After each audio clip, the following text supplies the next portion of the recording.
What's up guys, welcome to Munchkins Gaming, where we take your gaming to the next level. This is Munchkins logging in to bring you another Dissidia Final Fantasy Opera Omnia video, and welcome back to another monthly series of Should You Start Playing Dissidia Opera Omnia.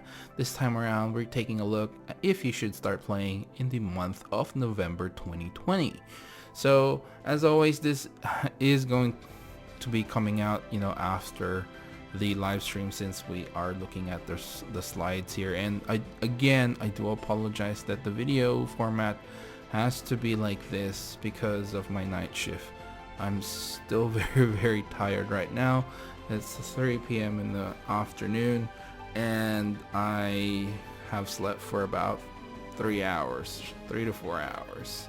I was up till 11 a.m. basically trying to sort something out in real life as well. So I do apologize if I don't sound I have the energy to do this, but I don't think there will be a time where I will actually have full of energy just like my normal self. So at least not until the next 2 weeks.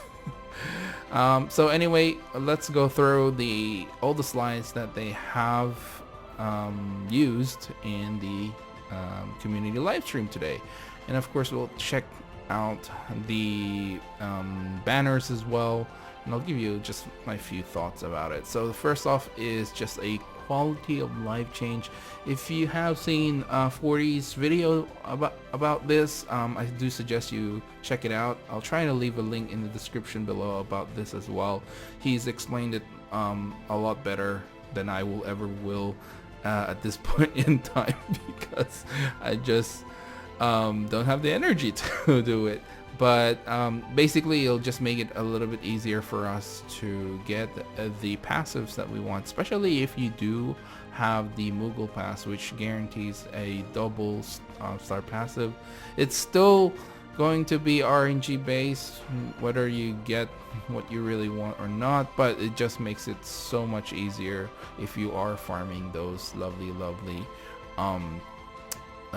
passive. So there you go, and it's stackable artifact EXP orbs now as well, so that is going to be great. So you have your high doja and you have the EXP orbs there as well. So yeah, check it out, check out 40's video. Again, I'll try to remember to leave a link down in the description below, but you can always find the BroadWaySaiyan releasing very informative videos. Next, so this is just basically explaining the artifact tokens, so we'll go skip that. So we're getting the Halloween campaign. We get the free first multi-draws for free. We get double artifact tokens. This starts from October 28th, by the way.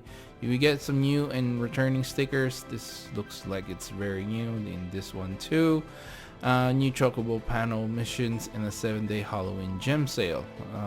Pretty decent. I don't think it's anything different than what we've had in the previous year as well.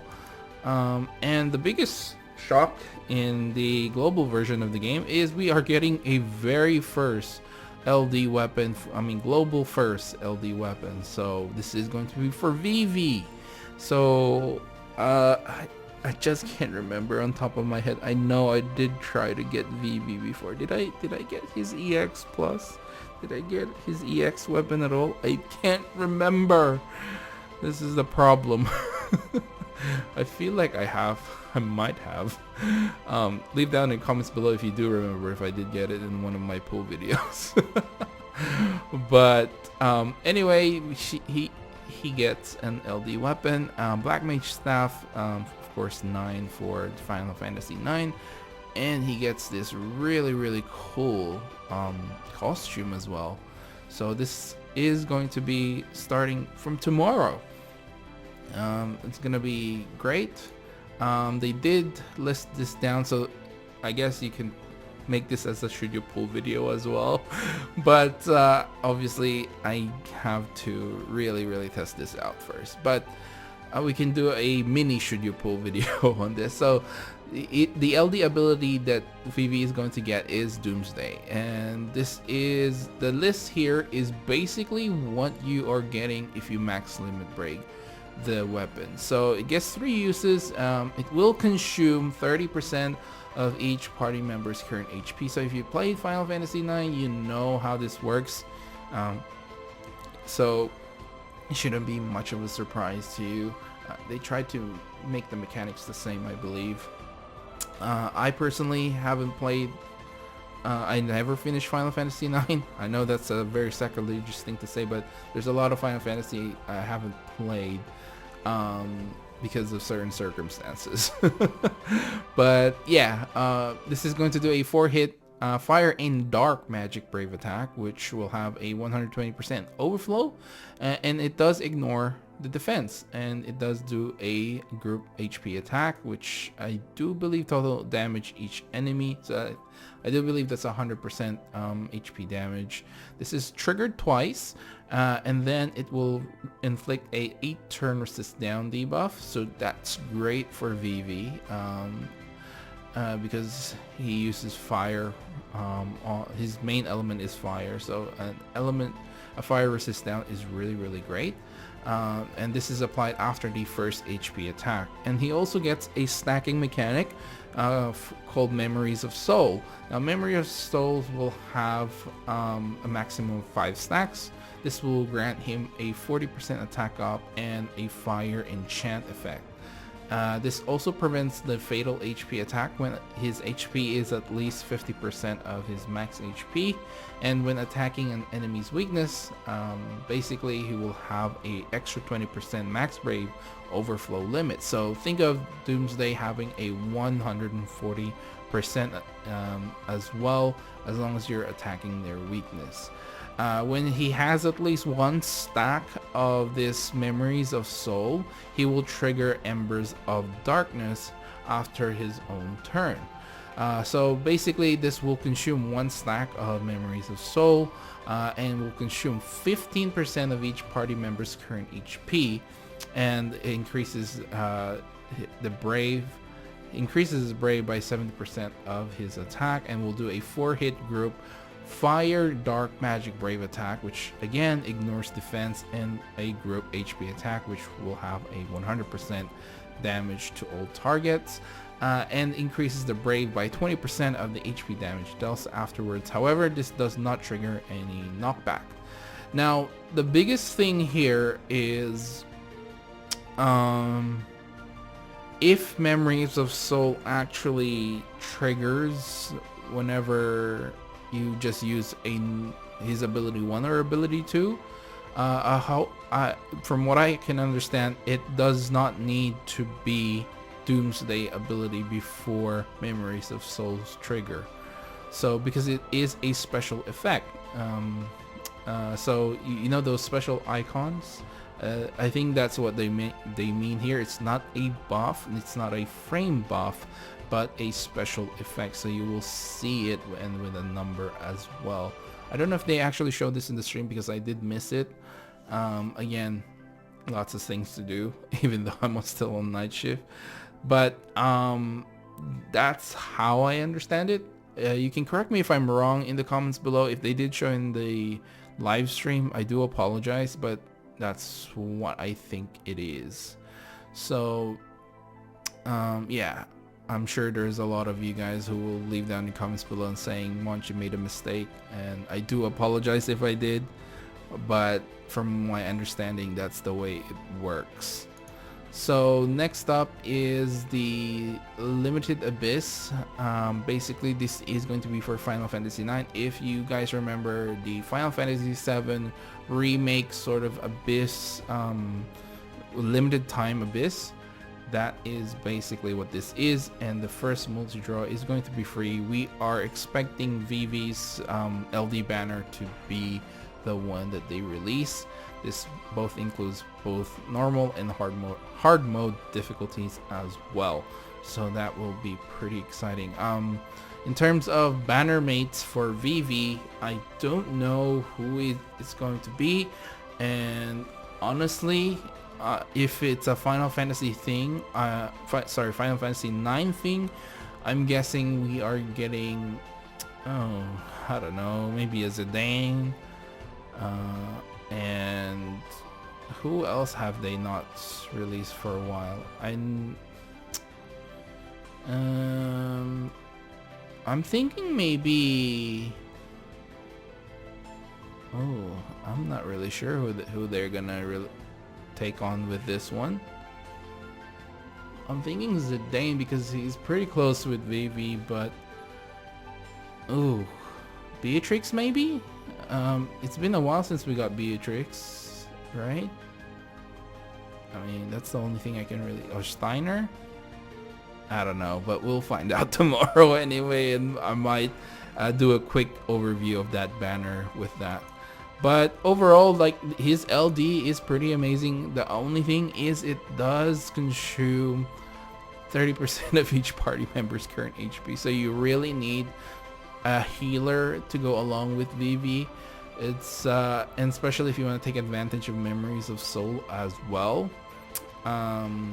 So you can have Embers of Darkness, because it does consume 15% of each party member's current HP, which is, I don't know. To me, I don't really like abilities that take HP, because it just makes it so much trickier to pull off. You know, you might get hit. I guess a tank would be nice, maybe something along like what's his name? Bosch. That's it. Bosch is going to be pretty good with Vivi if you really think about it, because he can provoke, and two, any damage by the party done to the party, he pretty much takes it.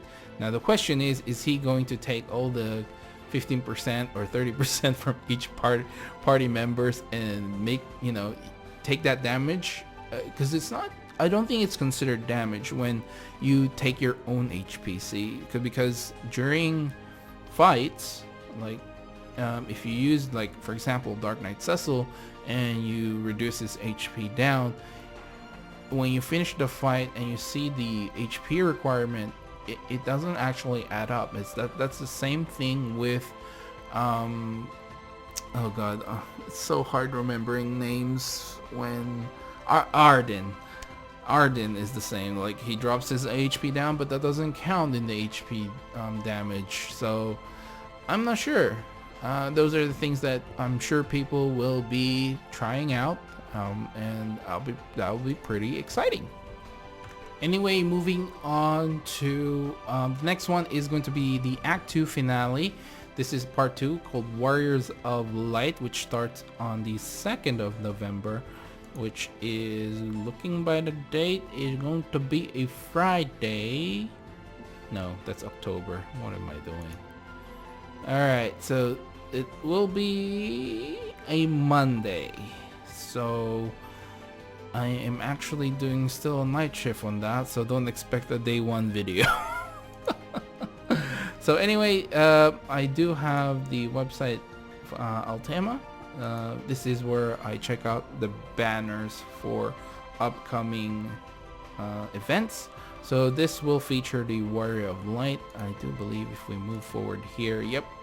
So this features Warrior of Light. Then you've got I was about to say Lise, but it's her other name. Names are hard when you're lacking sleep. Agrius, Sync, and then the other banner will have Laguna and Thancred's EX weapon. Obviously you get Warrior of Light's LD weapon and burst weapon in this one.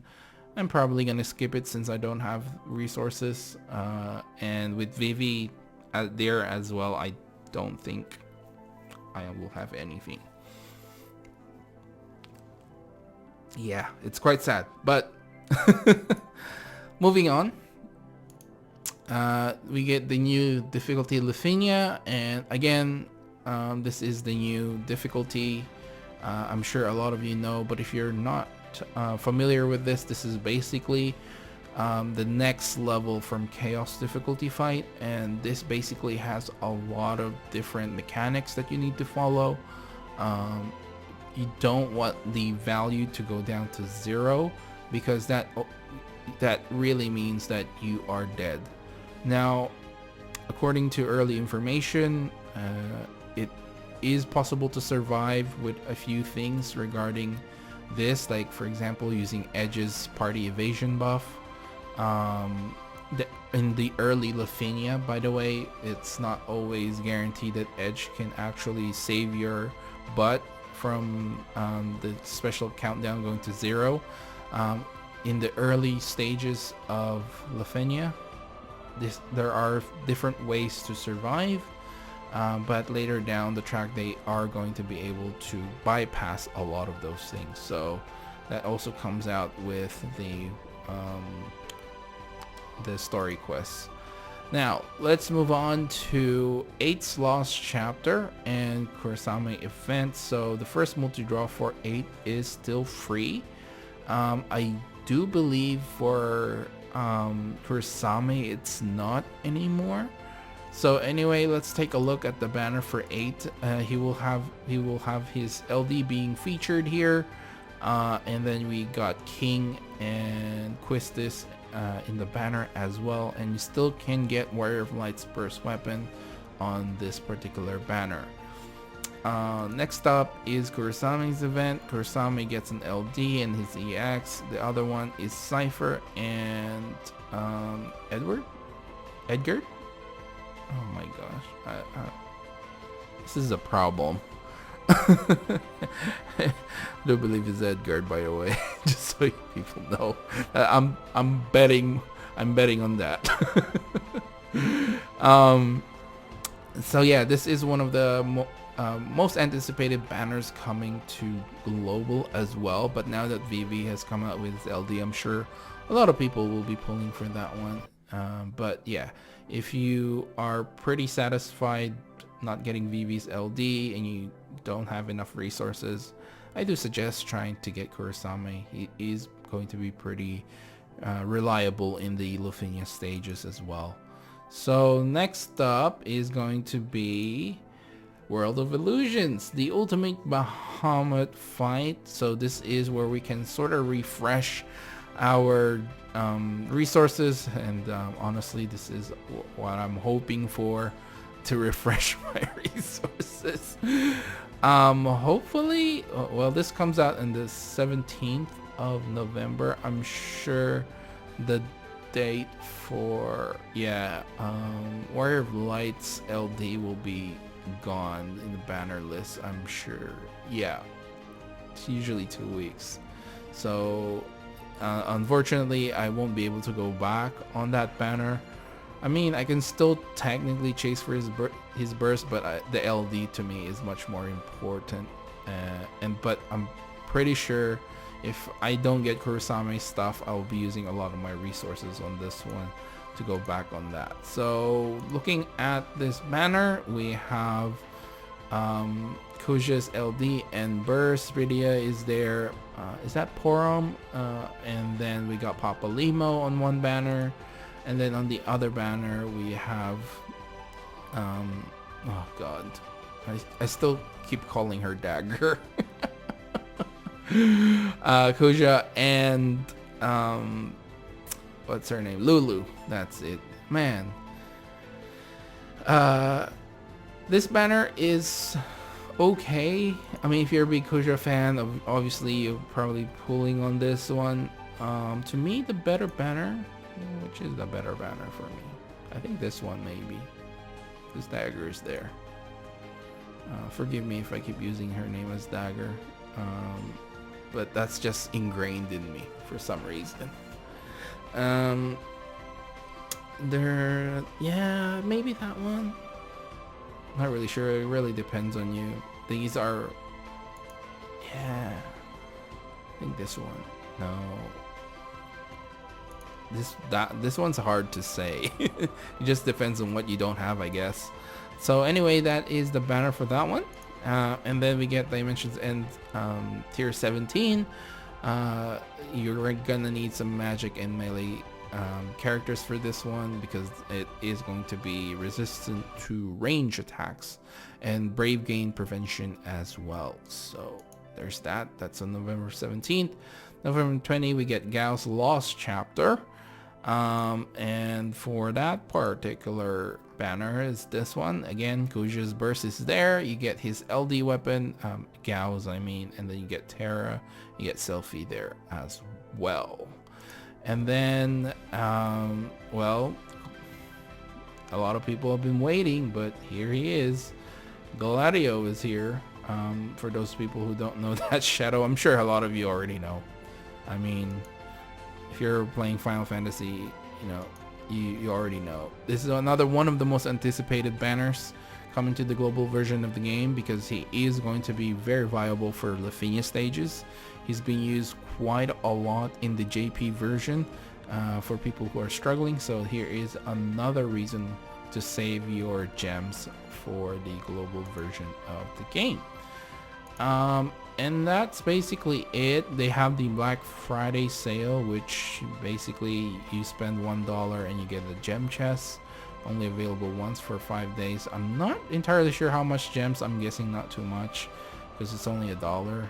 But you do get it's the Black 5-day chest, so you can get all these goodies. So I'm not, number one is for the 26th to 29th, and then 29th to the 1st of December.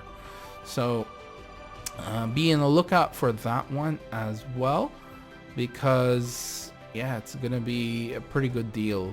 You know, you get all these good stuff for only $1, and that's basically it, guys.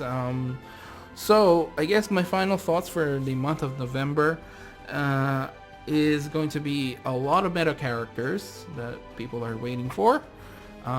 Very surprising LD release for the global version of the game, a global first LD.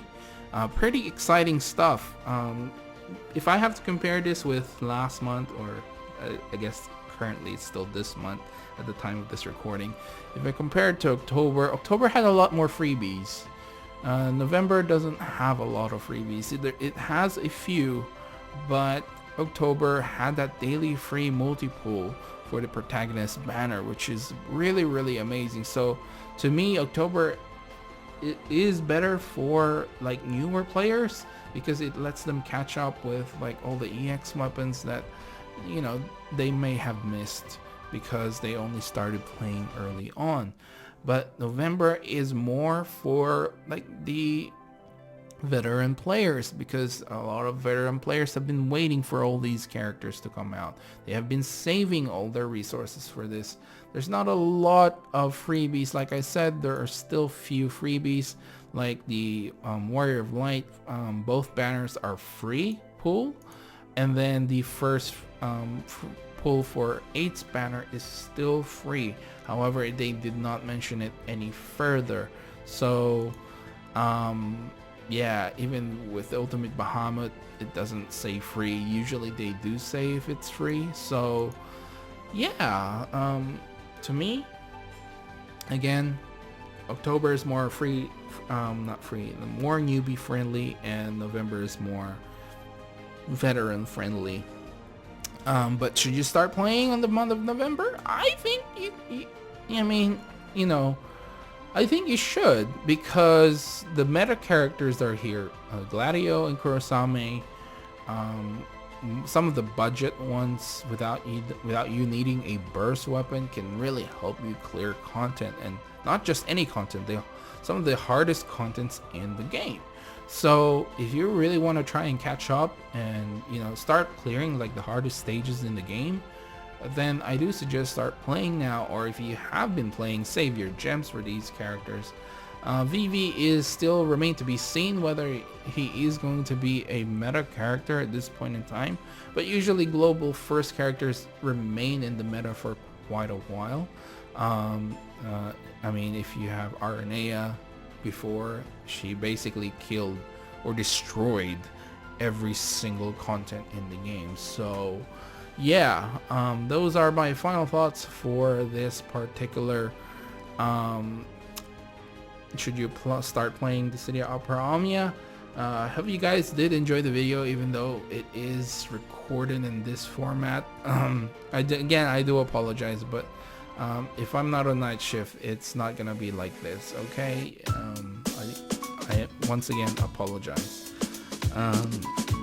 But yeah, that's it for this video, guys. Please do remember to click like and subscribe if you haven't already. It does help the channel, and I really do appreciate all the support that you guys give me. And as always, you can follow me or friend me in Facebook, and follow me on Twitter at Munchkins Gaming. And leave down in the comments below which banner are you more inclined to pull on or most excited to pull on. Let me know down in the comments below. This is Munchkins logging off. Thank you very much for watching, and I will see you guys in the next level.